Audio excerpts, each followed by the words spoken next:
Hello guys, welcome back to my new mini vlog. ಇವತ್ತಿನ ವ್ಲಾಗಲ್ಲಿ ಕಾಲೇಜ್ಗೆ ಹೊರಟೆ. ನಮ್ಮ ಬಸ್ಸಕ್ಕ ಮುಖ ತೋರ್ಸೋಕ್ಕೆ ನಾಚಿಕೆ ಪಡ್ಕೋತಾ ಇದ್ರು. ಅಲ್ಲಿಂದ ನಮ್ಮ ಕಾಲೇಜಿಗೆ ಬಂದು ನಮ್ಮ ಕಾಲೇಜ್ ದೇವ್ರಿಗೊಂದು ನಮಸ್ಕಾರ ಮಾಡಿಕೊಂಡು ನಾನು ಬಂದಿದ್ದೆ ನಮ್ಮ ಬುಲೆಟ್ ಮಿಯಾ ಹತ್ರ.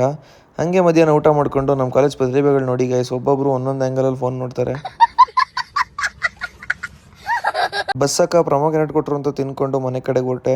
ಇಲ್ಲಿ ನೋಡಿದ್ರೆ ನಮ್ಮ ಚಿನ್ನಿ ಬಂದು ಕಾಯ್ತಾ ಇದ್ದ. ಅವನ ಜೊತೆ ನಾನು ಹೊರಟಿದ್ದೆ ಜಿಮ್ಗೆ ಗೈಸ್. ಜಿಮ್ಗೆ ಹೋಗ್ಬೇಕಾದ್ರೆ ನಮ್ಮ RMD ಸಿಕ್ದ. ನಮ್ಮ RMDಗೆ ಮೊಬೈಲ್ ಬೇಕಾಗಿತ್ತಂತೆ ಗೈಸ್. ನಾವು ನೋಡೋಕೆ ಹೊರಟಿದ್ದೆ ಮೊಬೈಲ್ನ. ಅವನೇನು ನಾಳೆ ತಗೋತೀನಿ ಅಂತ ಆಚೆ ಬಂದ. ನಮ್ಮ ಚಿನ್ನಿ ಬಗ್ಗೆ ಏನು ಹೇಳ್ತಾರೆ ಇವನು ಎರಡು ಟೀ ಶರ್ಟ್ ಹಿಂಗೆ ಎಳ್ದಿನೇ ನನ್ನ ಟೀ ಶರ್ಟ್ ಹರ್ದಾಕೋನೆ. ಅವತ್ತು pink colour T shirt, pink colour ಬೇರೆ ಹಾಕೊಂಡಿದ್ದ. ನನಗೆ ಎಷ್ಟು ಚೀಪ್ ಅನಿಸ್ಬಿಡ್ತು ಅಂದ್ರೆ, ಥೋ ನಿಮ್ಮ ಈ ತರದೆಲ್ಲ ಇದಾರೆ ಜನ. ಹಂಗೆ ಚಿನ್ನಿ ಜೊತೆ ಜಿಮ್ ಕಡೆಗೆ ಬಂದೆ. ಜಿಮ್ಗೆ ಬಂದು ಮುಖ ತೋರಿಸೋ ಅಂದ್ಕೊಂಡ್ರು. ತಲೆ ಬಗ್ಗಿಸ್ಕೊಂಡೇ ಮೇಲುವರೆಗೂ ಹತ್ತದ ಗೈಸ್. ಹಂಗೆ ಮೇಲಕ್ಕೆ ಹೋಗಿ ವರ್ಕೌಟ್ ಮಾಡೋಣ ಅಂತ ಹೊರಟು ಜಿಮ್ ಮುಗಿಸ್ಕೊಂಡು ಮನೆ ಕಡೆಗೆ ಹೊರಟ್ವಿ. ಮನೆ ಕಡೆಗೆ ಹೊರಡ್ತಾ ನಾನು ನನ್ನ ಚಿನ್ನಿಗೆ ಬಾಯ್ ಮಾಡು ಅಂತ ಅವ್ನು ಕೆಲವೊಂದು ಬಾಯ್ ಮಾಡಿಸಿ ನನ್ನ ಮನೆ ಡ್ರಾಪ್ ಮಾಡಿಸ್ಕೊಂಡು ಇವತ್ತಿನ ಬ್ಲಾಗ್ ಇಷ್ಟೇ ಗೈಸ್. ಬಾಯ್.